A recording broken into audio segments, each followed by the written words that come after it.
Welcome to Significance Breed Success. My name is Daniel Puder. I'm your host. And today I bring somebody who was a chess champion from Russia, which is a long way. And Russians, I've heard, are really good at chess. Aryuna Merdygeeva is a rock star.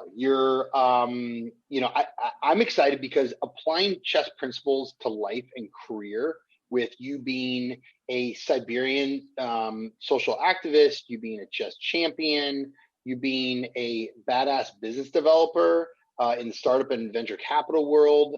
Now you're based in New York. Thank you for coming on today. I appreciate you. Oh, Danielle, thank you so much for having me today.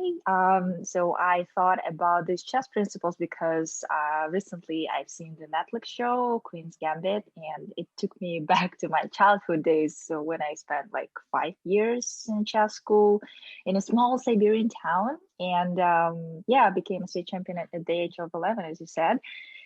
And I thought, why don't we talk about chess and the principles that we can apply to life? Yeah, so I learned how to play chess as a kid, checkers and chess, Mm-hmm. and both are very different. Checkers are very simple. Chess, I Mm-hmm. believe, is more of the game of life. Um, Exactly. Chess is, checkers is like my grandmother would love to play checkers with me. My father would play chess. And what's interesting that I find about people that can strategize, because chess is just not a board game, it's strategy. It's how do you work with your team per se as you being a Exactly. leader? It's really the game of like a CEO, from the Jeff Bezos, the Elon Musks, you people in your position that are growing and building companies um, Mm-hmm. get to look at the future. And the future is, where's technology going? How do my team members play on this? What is strategy? How do I perform? But in chess, you're only set up with X amount of players. Um, so I'd love for you to run me through a little bit about like growing up in Russia. Like, how was that? Because a small town in Right. Siberia, when I hear Siberia as an American, and one of my really good friends is from Siberia, but as when I grew up, I'm thinking like super cold, in the middle of nowhere, Right. a chess school, right? Like in a small town, Mm-hmm. like that's crazy. And how did you get to New York City to be a part of what you're up to? Yeah, I'll walk you through it. So it's funny, actually, as you mentioned that, for example, I'm at a networking event in New York City and I introduce myself, and I always see this confusion in people's eyes when I say that I'm from Siberia. And, this image of snow, vodka, like bears is always stuck in people's minds. And once I heard, like, oh, it's super cold in Siberia, and there are a lot of bears probably. And I said, yes, I have a bear at home and we used to drink vodka together every Friday. Just hashtag Siberian Fridays. But in fact, yeah, the city is very similar to Eastern Berlin, and it's very clean compared to New York City. So I love it very much. And as to me, I grew up playing like piano, chess, doing classical dancing. And also on the top of that, my mother was sure that a woman had to clean the house, cook meals. So if my mother saw me sitting on the couch watching TV, she would always ask, like, don't you have anything to do? So I still have these PTSD moments. For example, when I sit doing nothing, I have little panic attacks.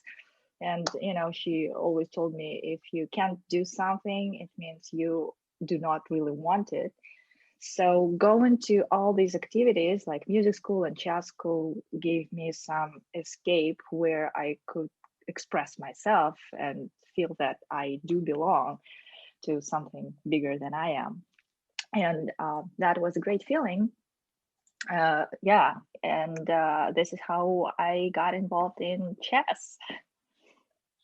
I love that. So, do you find that going into chess tournaments, it's like, I would call it a sport. It's like sports. You prepare, you train, you have a coach. Like, can you tell me like how you prepared yourself mentally, emotionally, to be able to compete?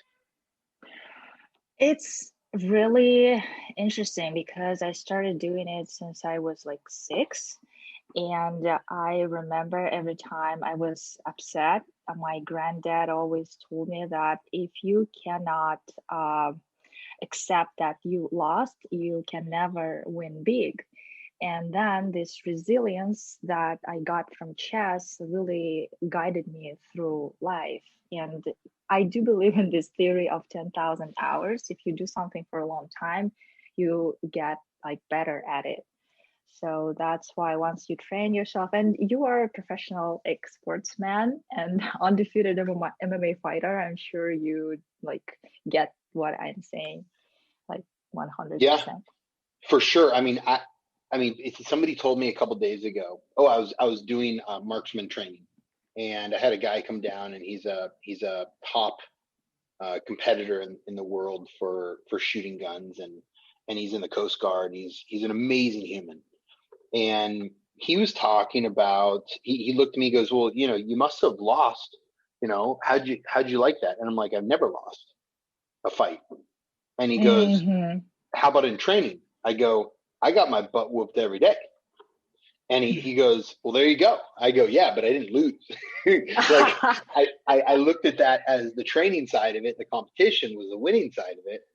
Um, because I found that if I don't get whooped in practice, then for Uh-huh. me, how am I going to beat people that are better than me in the real, like in a real fight, if I don't train with people that are better that are whooping me? Right, right. I agree. I agree. So it's a Also, yeah, what yeah, good.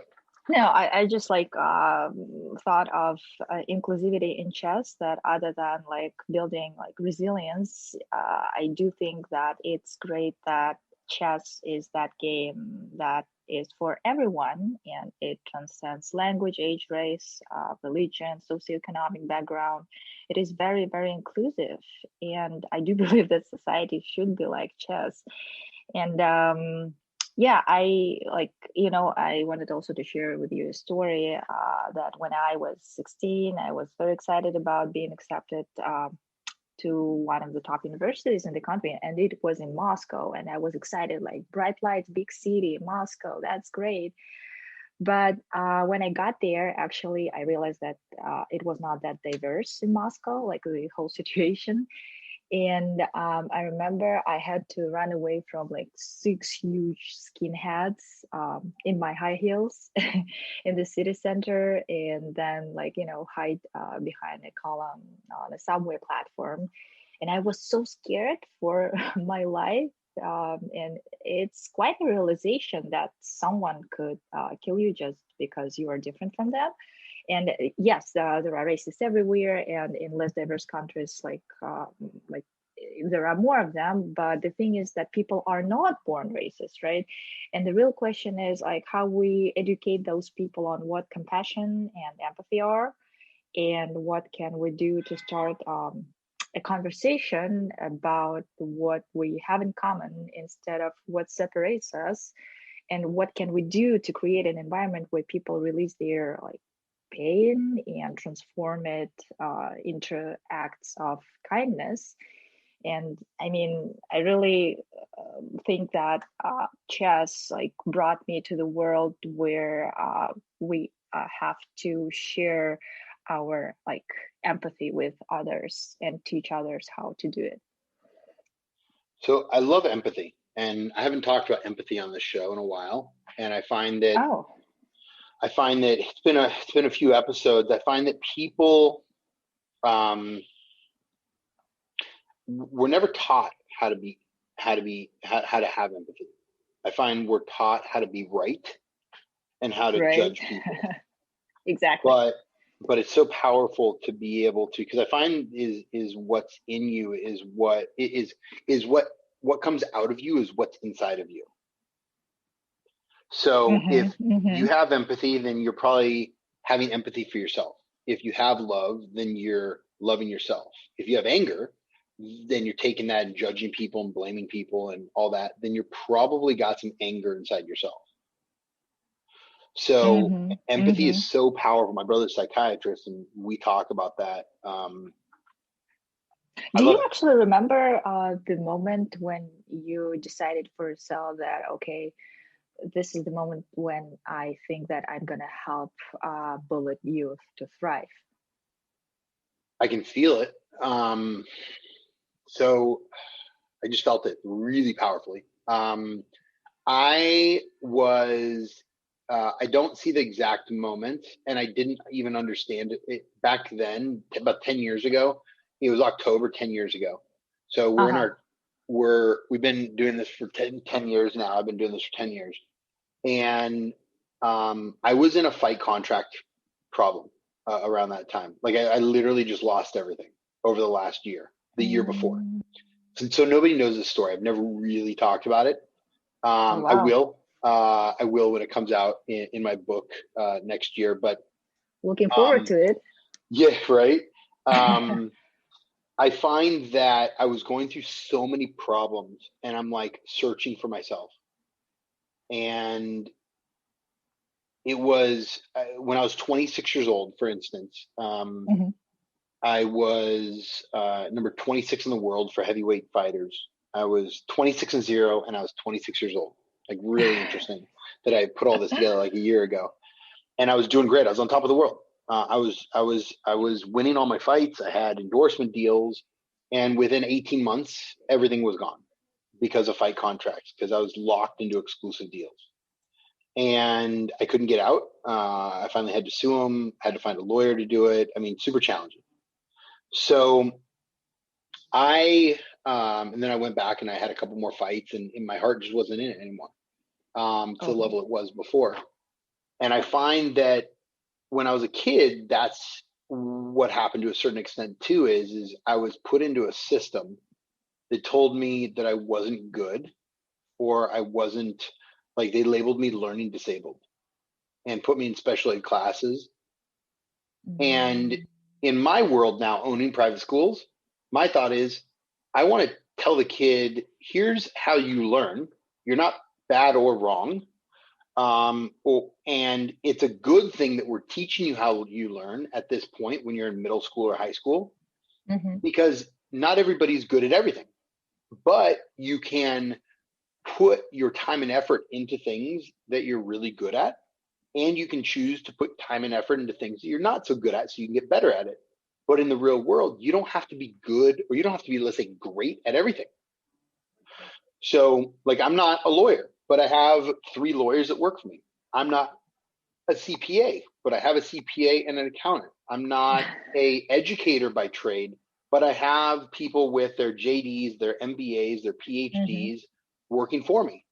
I'm really good at putting teams together and creating a vision and process. And so, to answer your specific question, it was sometime in October 2010 where I got um, so many text messages. One of the biggest, actually, I do remember. It came up. San Diego, California. I was with my father at one of his accounts. I went down there with him for the day, spending a day with him, and my cell phone died because of how many emails were coming in, because Oh. I was on TMZ that morning, and it was early December or early October 2010. And I said, you know what, I have to do something, but I just didn't know what to do. Like at that point, like today, what we're doing, how we're solving problems is amazing. But I wanted to help, and I had the drive to help, but I didn't really understand how to help at that point. And throughout the process, I've discovered and grown from it. How fast did you decide, like, did you jump into conclusion that you have to do it? Like, did it take you like 2 months, 1 month, 3 months? I mean, within about 2 to 3 weeks, we are already filming public service announcements. I mean, we were rolling. We moved fast on it. I mean, and then a lot of other people around kids being bullied, they jumped on it, like Lady Gaga, and within the next year, a bunch of people jumped on it. But we were one of the first people. The biggest challenge is everybody else was going after bullying. Like, how do people get bullied in life? The problem Right. is at this point, you can't get bullied unless you let somebody bully you. Like, if you're internally insecure, That's you interesting thought. Yeah. right, and you allow somebody to do it to you, then you allow them. But Hmm. we named it My Life, My Power, because it was